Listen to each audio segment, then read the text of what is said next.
Salut les copains, bienvenue dans cette première vidéo de notre chaîne YouTube. Je m'appelle Jean-Claude, j'ai 41 ans et aujourd'hui nous sommes ici à l'entreprise Arnoux Auto Prestige à Cognac pour une simple bonne raison, c'est qu'on est venu acheter, moi et ma compagne, notre premier autocar pour faire un car aménagé. Donc ce sera un car de 12 mètres de long sur 2,55 m de large. Donc je vais vous le présenter dans quelques instants. Donc je remercie en passage la société Arnoux Auto Prestige qui ont été très pro, super sympa pour la vente de notre véhicule. Et voilà, si vous voulez travailler avec eux pour du transport ou autre, franchement je vous le conseille parce que c'est des gens qui sont en or, super gentils, super accueillants et ils méritent d'être connus. Franchement, ils méritent d'être connus. Donc je vais vous amener tout doucement vers le car qu'on a acheté.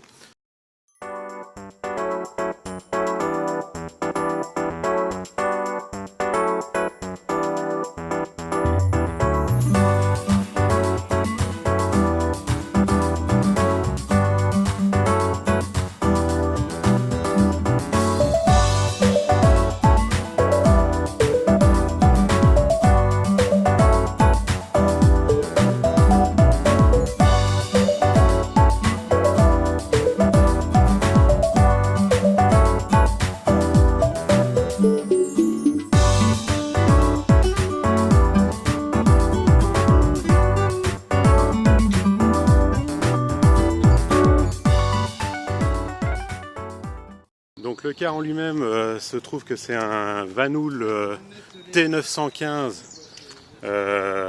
Acron. Donc je vais vous montrer en arrière-plan derrière moi.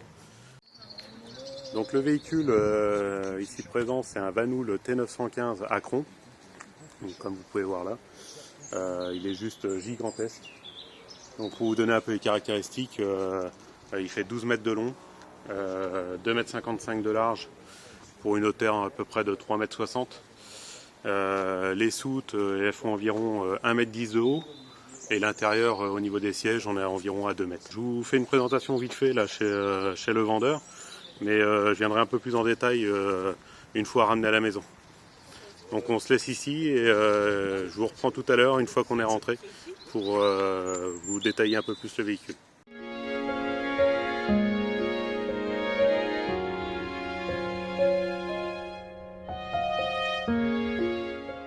Salut les copains, donc nous sommes le lendemain de l'achat du véhicule. Je vais vous présenter plus en détail notre bus. Donc comme je disais hier, c'est un Vanhoul T915 de 2004 avec un moteur MAN de 405 ou 415 chevaux, je ne sais plus. Je vous en dirai un peu plus dans les prochaines vidéos. Je vais vous faire une présentation un peu plus détaillée. Donc pour vous présenter le véhicule, j'espère que vous allez bien voir parce qu'il y a un contre-jour. Donc nous avons un véhicule, comme je disais hier, qui fait 12 mètres de long sur 2,55 m de large et une hauteur environ de 3,60 m, 3,80 m. Alors donc nous avons des soutes ici, des énormes soutes qui font à peu près 1 mètre de hauteur. Donc on tient largement assis dedans, donc parfait pour un aménagement. Ces soutes elles sont gigantesques avec des portes qui s'ouvrent en hauteur et non battantes. Donc ce qui est aussi pratique quand on est stationné assez proche d'un autre véhicule. C'est vrai que ces portes-là sont nickel par rapport à ça. Et donc ce qui va permettre de faire un aménagement nickel, la taille de ces soutes, puisque vu le projet que j'ai, je vais vous en parler un petit peu plus loin dans la vidéo, vu le projet que j'ai, c'est pas négligeable que j'ai ces tailles de soutes. Nous avons d'autres petites soutes un peu plus loin.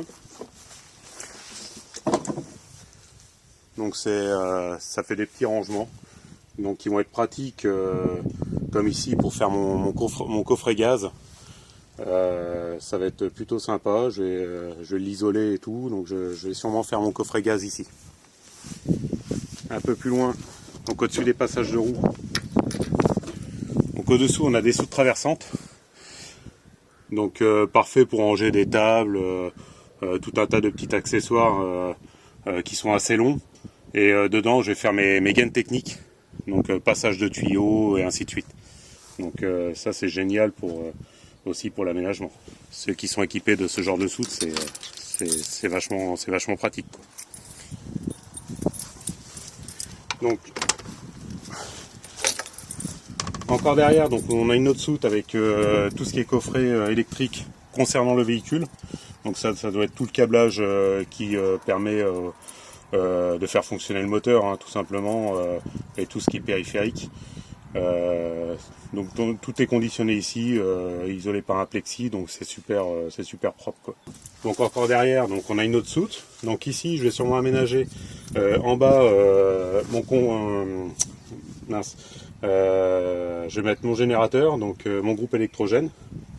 Donc je vais sûrement pas partir sur un groupe électrogène de 5000 watts, je pense, qui sera positionné ici avec une étagère au-dessus.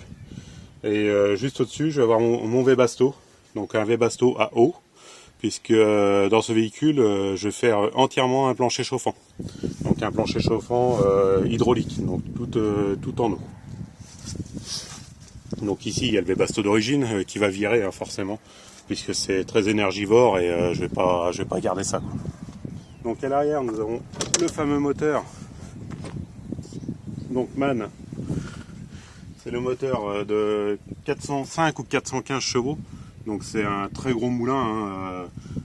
Je peux vous dire, il peine pas du tout dans les côtes, ça a la pêche, pourtant vu le kilométrage qu'il a, il a 847 000 km, mais je peux vous dire que le moteur c'est de la rigolade, quoi.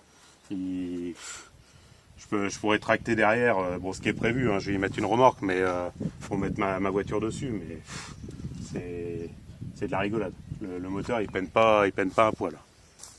Donc ici nous avons la grille des radiateurs. Donc il y a le radiateur de clim, le radiateur de refroidissement. Donc ici il n'y aura eu aucune modif, hein, de fait sur ce compartiment là. Donc nous avons ici la même soute que de l'autre côté. Donc les passages de roues comme on peut voir.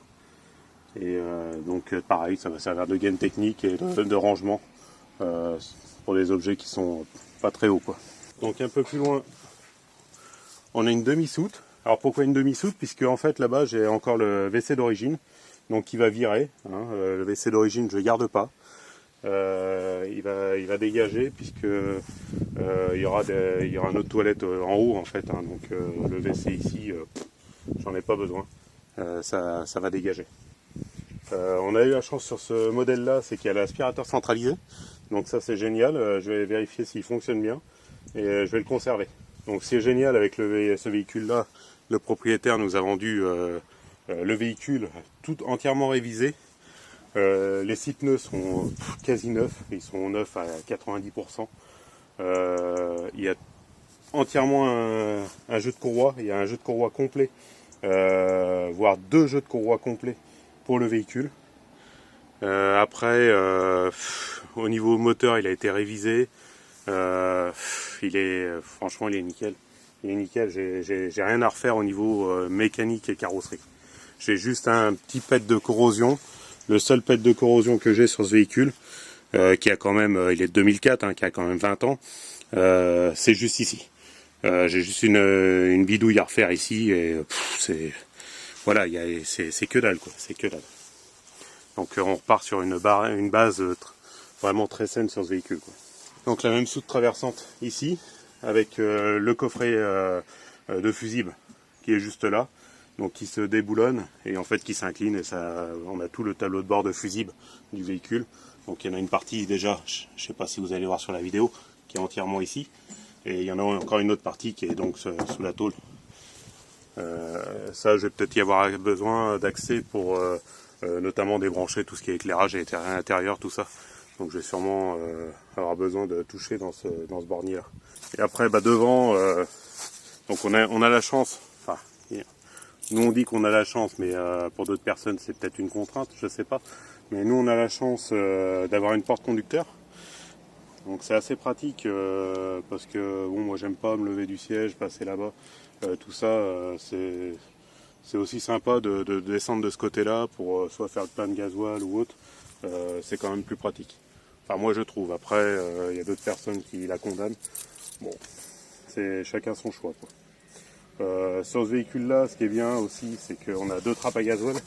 Donc c'est un seul réservoir, mais il y a deux trappes à gasoil, une de chaque côté.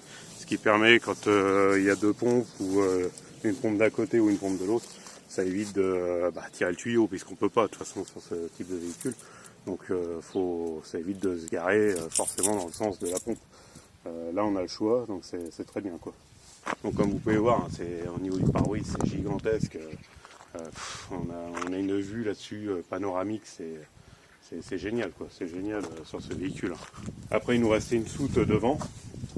Donc on ne peut pas appeler ça forcément une soute. C'est ce qu'ils appelaient dans le jargon des chauffeurs le cercueil. Donc c'est une soute traversante. C'est ce qui permettait au conducteur de dormir, quoi, en fait, hein. Donc c'est parfait aussi pour stocker pas mal de choses, ou peut-être faire le système électrique. Je ne sais pas encore ce que je vais faire dans cette soute-là. Mais je vais réfléchir à voir comment je vais aménager tout ça, en fait. Donc je vais vous présenter maintenant l'intérieur. Donc là je pousse la porte parce qu'il est vide en air, hein. Donc après tout le système air il tient bien la pression. J'ai pas grand chose à faire à ce niveau là. Il doit y avoir une légère petite fuite, mais ça doit être sur une servitude. Je regarderai ça, ça doit pas être grand chose. On part quand même sur un véhicule qui est quand même sain. On va partir sur une base saine, et c'est ça ce qui est génial pour nous, quoi. On pouvait pas espérer mieux.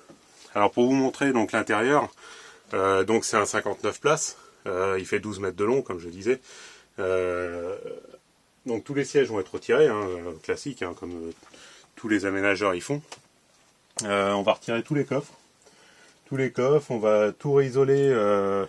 Donc on va faire liège projeté, je pense, liège projeté avec une isolation en laine de bois ou chanvre lin coton, on verra.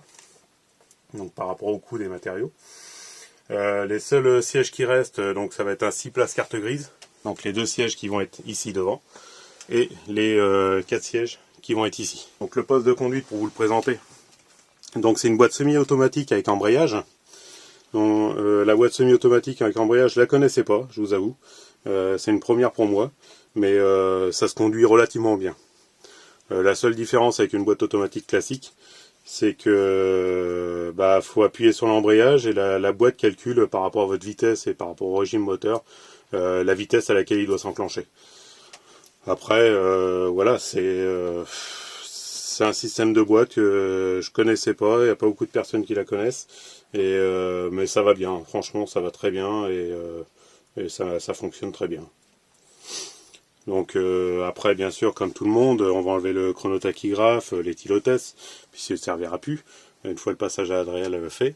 Et après, au niveau du poste de conduite, je vais faire des améliorations. Donc l'autoradio il vire, la preuve c'est que j'ai déjà commencé à le dégager. Juste à côté, ici, il y aura une tablette de contrôle, puisque bon, je vous en ai pas parlé avant.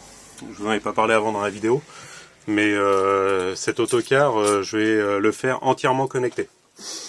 Donc c'est-à-dire que de l'allumage des lumières jusqu'à l'ouverture des portes, ouverture des soutes, ça va être motorisé. Il va y avoir tout ce que je vais pouvoir connecter, je vais le connecter en fait. Ça va être un truc de dingue. Je vais me pencher là-dessus. J'ai beaucoup de systèmes d'automatisation chez moi. Et je vais tout faire connecter. Tout ce que je peux faire connecter, de l'allumage de la télé, de l'allumage des électroménagers, le four, tout sera connecté. On a un invité qui arrive, un invité qui vient squatter, je ne sais pas si vous allez le reconnaître. Bonjour! Comment tu vas? Bienvenue sur la chaîne de JC. Donc il est venu nous faire un petit coucou avec sa famille. Donc c'est Seb des RBTR, hein, je pense que vous avez reconnu. Voilà. Et Il est venu nous faire un petit coucou, hein, il était déjà passé il y a 2 mois. Dans sa remontée, il est venu nous faire un coucou et puis voir le véhicule. J'espère que... je pense que pour lui, c'est une bonne base. Et puis, Sincèrement, oui. on va pouvoir faire quelque chose de bien, quoi. Énorme. Donc après, comme j'expliquais, tout sera entièrement connecté dans ce véhicule. Donc ce sera de l'allumage des électroménagers, des lumières, du chauffage. Alors le chauffage, comme je l'expliquais, ce sera un plancher chauffant à 2 zones. Il y aura une zone avant qui va chauffer avec un thermostat, une zone arrière pareil, qui sera chauffée avec un deuxième thermostat connecté. Que vous dire de plus? Attends, faut que j'essaye un truc, moi. Pardon, il faut que j'essaye un truc. Arrête, bouge pas. Hop. Avec mon gabarit, est-ce que ça passe? Alors Seb est parti essayer Les toilettes. les toilettes, mais je crois que il a un gros problème, c'est qu'il passe pas. Titi, viens. Il passe pas. Nickel chrome. C'est bon? Impeccable. Je suis bien, là, je suis bien. Allez, bisous, hein, je vais prendre un œuf. Non, trop délire. Il n'y a pas la lumière. Non, il n'y a pas la lumière. Ah putain, c'est trop fort. Trop délire, trop délire. Bon, bien sûr, les toilettes, ils vont dégager, hein, comme je vous l'ai dit. On mettra les toilettes dans la salle de bain. Alors, je vais pas mettre toilettes sèches. Il y en a beaucoup qui me disent, oui, tu devrais mettre les toilettes sèches, c'est plus pratique et autres. Même Seb me l'a dit. J'entends très bien l'argument. Nous, on était partis sur un toilette sani-broyeur, mais encore différent des autres, puisque ce ne sera pas un sani-broyeur incorporé. En fait, je vais mettre un WC suspendu, donc de maison, et le sani-broyeur va être dans la soute. Donc pourquoi je fais ça? C'est pour la simple et bonne raison, pour éviter le bruit. Le fait que le sani-broyeur va être dans la soute, on va déjà être débarrassé, on va dire entre guillemets, du bruit. Le WC sera suspendu sur une cloison. On ne sait pas encore le sens, on verra, mais ça passera au niveau des soutes et la caisse avec le sani-broyeur sera dans la soute. Après, dites-moi dans les commentaires ce que vous pensez du véhicule. C'est introuvable, c'est quasiment introuvable. Ouais. Le peu qu'il y a, c'est dans les pays de l'Est, et ils les vendent 25-30 000 balles. C'est ça. Voilà, c'est vraiment du bonheur d'avoir trouvé ça à 1 heure de chez nous, en parfait état. Et puis, voilà, on pouvait pas espérer mieux. T'as expliqué pour le logo? Ah pour oui. Les stickers. C'est vrai, C'était vraiment fait pour vous, ça. Vrai. Le car fait pour vous. Donc pour vous montrer le logo, je vais vous refermer la soute. Bouge pas, je m'en occupe. Bouge pas. Assistant. Hop là. Hop, on va refermer les deux. Clac. Et celle-ci. Et voilà. Donc après, c'est un véhicule qui nous correspondait vachement. On a eu la chance en plus que notre vendeur, donc qui est Arnaud Auto Prestige à Cognac, nous a autorisé à laisser tous les logos. Alors ce qui est génial pour nous, c'est que ça nous correspond vachement. Donc comme vous pouvez voir, on a le globe terrestre avec l'avion, donc qui va nous correspondre parfaitement puisqu'on va voyager sur les routes, hein. Ce qui est génial. Le véhicule, c'était le transport voyage de beau. Alors ce qui va se passer, c'est que nous, la chaîne, elle va commencer par le nom voyage. On ne sait pas voyage quoi. Pour l'instant, la chaîne n'est pas créée. Mais à l'heure d'aujourd'hui, elle n'est pas créée. Mais la chaîne va s'appeler voyage quelque chose. Donc on aura juste enlevé le Debo derrière. Tous les écussons du bas, bien sûr, vont dégager aussi. Et on mettra le nom de notre chaîne à la place de Debo, en fait. Et sur l'arrière, donc la petite phrase qu'on adore aussi, c'est le plaisir de voyager. Donc ça nous correspond vachement. On pouvait pas espérer mieux. On a l'impression que ce car était fait pour nous. Mais carrément. Voilà. Après, de l'autre côté, vous voyez, pareil, les mêmes logos. Hein. On pourra faire la même chose de l'autre côté. Donc sachant après, en prévision, j'aurai une remorque. Donc une remorque entièrement fermée où il y aura le véhicule dedans. Et sur la remorque, pareil, je vais redemander à l'ancien propriétaire du car de me donner son logo en informatique. Et je referai imprimer, pareil, le plaisir de voyager, la planète, l'avion, tout ça, je leur ferai imprimer. Et je collerai aussi sur la remorque. Moi, le véhicule, le Vanhoul, j'en ai jamais conduit. Je suis chauffeur de car à l'origine, mais j'en ai jamais conduit. Je l'ai conduit en hors tour là et franchement, il est nickel, quoi. J'ai rien à dire dessus, quoi. Il roule super bien. Bon, bah sur ce, on va se laisser là-dessus. Et puis après, bon, je referai des vidéos au fur et à mesure des aménagements, de l'aménagement, quoi. On va voir. Je vous ferai étape par étape mon aménagement. Tu présentes en fait le démontage de ton Vanhoul, l'intérieur en timelapse. Donc ça veut dire que tu fais voir vraiment, t'expliques les vis sous son, et après tu fais un timelapse. Comme ça au moins vous avez une base pour voir un peu comment on démonte un Vanhoul, quoi. Ouais, C'est vrai, voilà. C'est pas con. Pas faux, pas faux. Déjà t'as du taf et tu vas en chier, je te le dis. Je pense qu'on va avoir une partie de crise et puis de joie, je pense aussi, parce que ça va être une joie aussi. Faire notre premier véhicule et c'est que du bonheur. C'est que du bonheur pour ceux qui sont intéressés sur ce genre de projet. C'est vraiment que du bonheur. Bon, on va se laisser là-dessus de toute façon et je vous dis à très bientôt pour d'autres vidéos. Les prochaines, je pense, ça va être comme tout le monde le démontage des sièges et le démontage des coffres et voir à peu près les volumes que ça fait pour pouvoir déterminer vraiment l'emplacement des pièces, quoi.